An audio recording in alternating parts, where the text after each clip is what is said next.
Assalamualaikum warahmatullahi wabarakatuh. Oke, baik lagi di Iguana di Cimahi. Di video kali ini saya mau bahas tentang membeli atau mau belajar pelihara iguana bagi pemula.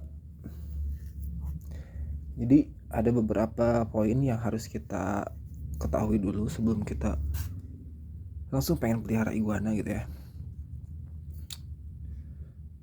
Nah sebelumnya ya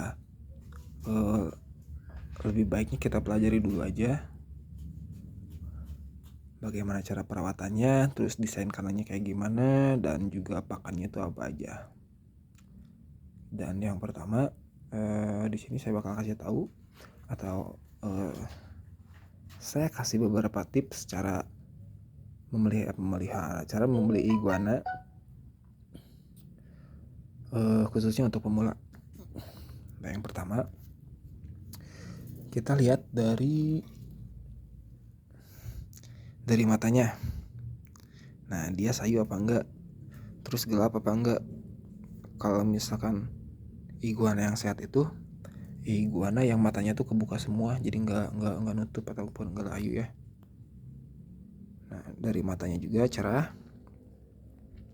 terbuka semua. Kemudian dari anatominya, dari mulai kuku, jari, dan juga ekor.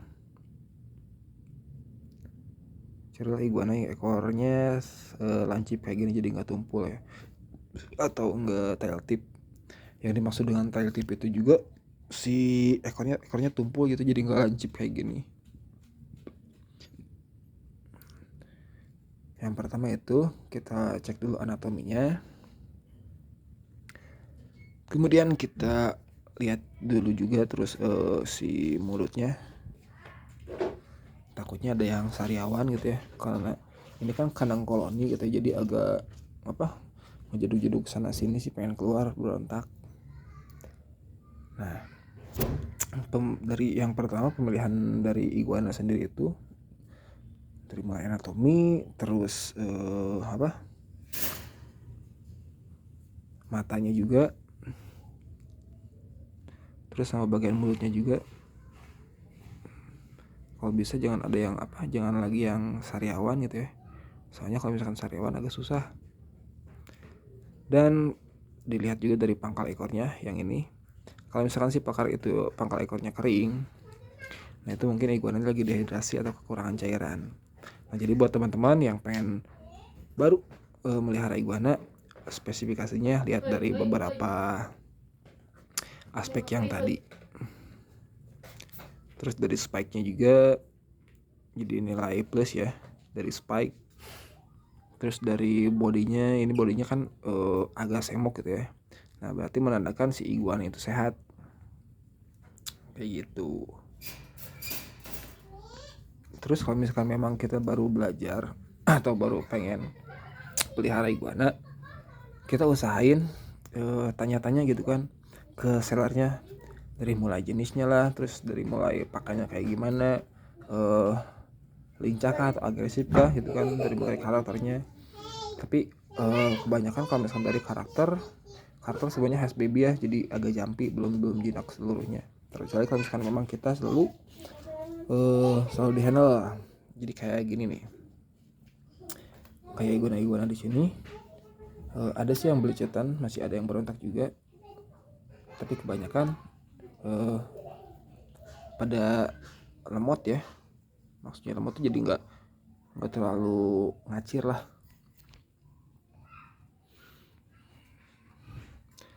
Nah itu kemudian dari mulai cara perawatannya, cara meliharanya, dari spek kandangnya juga kayak gimana.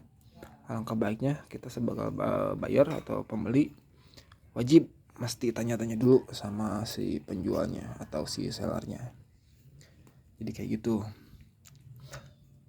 Kalau misalkan kalian benar-benar baru belajar pengen punya iguana atau pengen pelihara iguana dari ukuran baby.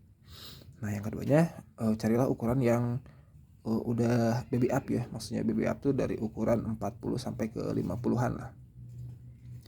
Kenapa? Karena bisa dibilang kalau misalkan dari bawah 30-an rentan ini ya, rentan mati juga, apalagi kalau misalkan buat newbie.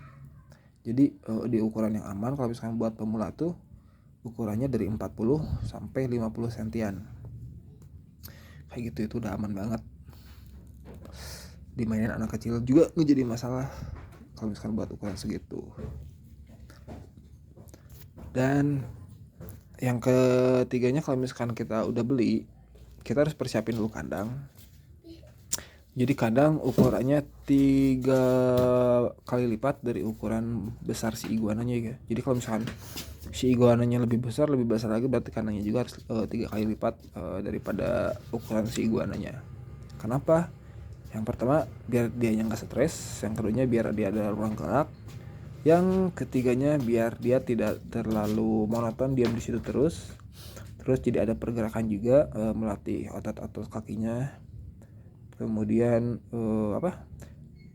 mempengaruhi juga ke pertumbuhannya. Karena kalau misalkan iguananya kecil terus kandangnya juga agak sempit, si pertumbuhan iguana juga akan terhambat sih. Jadi nggak bertumbuh dengan pesat atau bertumbuh dengan maksimal gitu ya.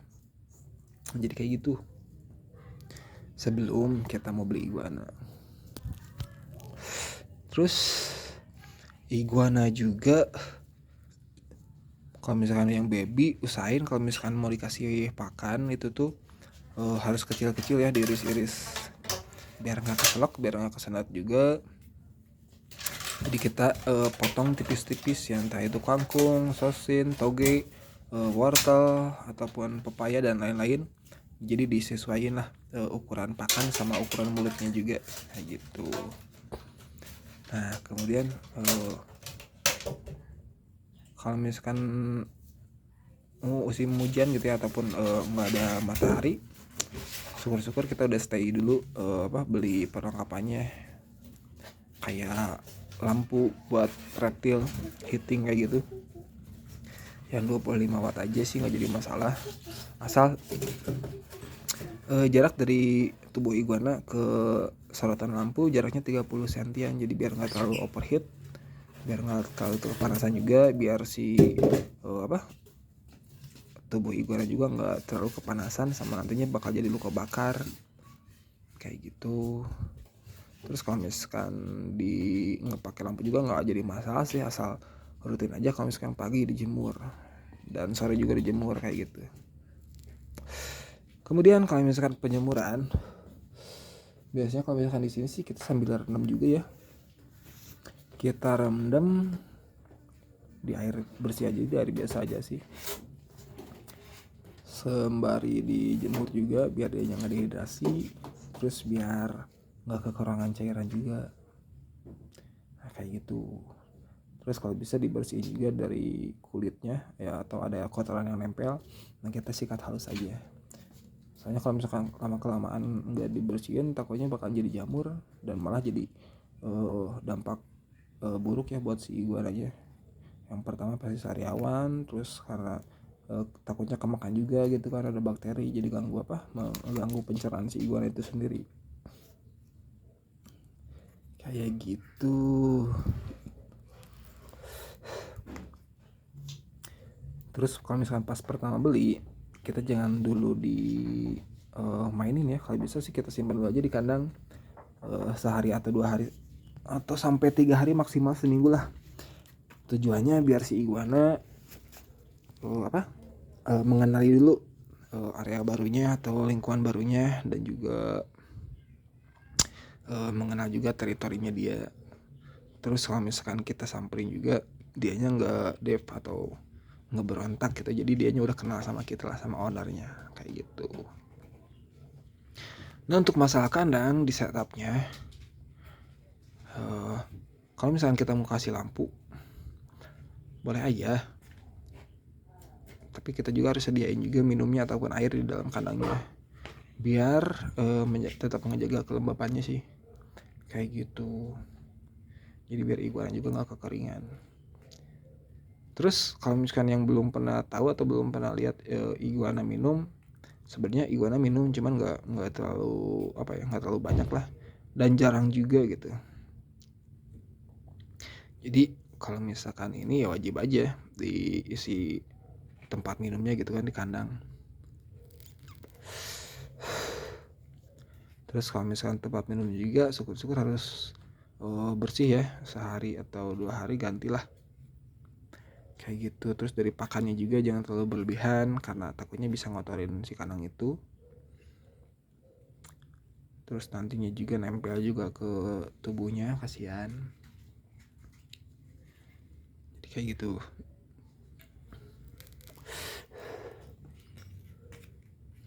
Jadi yang pertama step awal sebelum kita pengen nyoba pelihara iguana dari baby, yang pertama dari ukuran 40 sampai 50 itu udah termasuk baby up dan itu udah aman buat pemula. Kemudian dilihat juga dari anatominya, jari, kuku, ekor juga, dari mulut. Kalau mulut kelihatan nih. Jadi kayak gini nih. Buat temen-temen yang mau tahu iguana yang sariawan tuh kayak gimana sih nih, contohnya nih. Nah, contoh iguana yang lagi sariawan. Nah,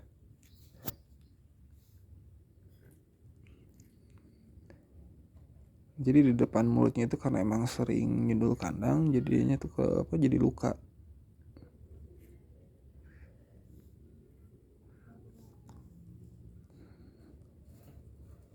Dan ini pun harusnya dipisah gitu ya. Jadi jangan sampai di koloni kayak gini atau disatuin sama yang lain. Soalnya takut kalah makan juga.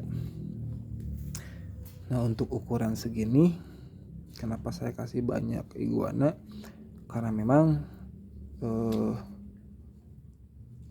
yang pertama biar ada teman, terus yang keduanya memang gak ada kandang lagi. Jadi gak jadi masalah sih kalau misalkan ukuran segini. Paling minimal diisi sampai 20 atau 25 ekor bebian lah. Tapi alangkah bagusnya sih ya dipisah-pisah gitu ya. Per kandang ukuran 60 ke 40 tuh biasanya dikasih lah 5 atau 10 kayak gitu. Terus kalau misalkan pun dijemur paling karena 15 atau 10 menitan lah. Udah gitu kita langsung kasih makan. Jadi kayak gitu sih rutinnya tiap hari. Kalaupun misalkan kita nggak ada waktu buat jemur, ya yang itu tadi mungkin pakai lampu reptil, pakai lampu heating yang 25 watt sih, yang jaraknya 30 cm dari tubuh si iguana itu sendiri, kayak gitu. Jadi buat teman-teman yang pengen belajar, mungkin itu aja sih tipnya. Oh ya, satu lagi, kalau misalnya kandang kayak gini, wajib harus ada angkringannya dari kayu. Soalnya kenapa? Yang pertama kalau misalkan dianya lagi ganti kulit atau lagi shading, dianya bakal ngegesek-gesek ini nih, ngegesek-gesek si kulit lamanya. Nah, makanya kita harus sediain ranting atau yang kasar-kasar kayak gitu lah. Sebenarnya ini juga bisa kita bantu buat ngelepasinya, tapi di sini kita alami aja. Paling bantu kalau misalkan memang udah benar terkelupas, baru kita bantu. Biar nggak gagal shading juga. Kalau misalkan gagal shading agak lumayan lama gitu sih, sampai ke nunggu 2, 3 sampai 4 kali lagi shading lah atau ganti kulit. Dan untuk iguana baby kalau misalkan dari ganti kulitnya terbilang cepat gitu ya. Beda kalau misalkan sama iguana yang udah ukurannya dari 1 meter ke atas, biasanya agak lama. Apalagi kalau misalkan yang udah jumbo, yang jumbo paling setahunan lebih lah.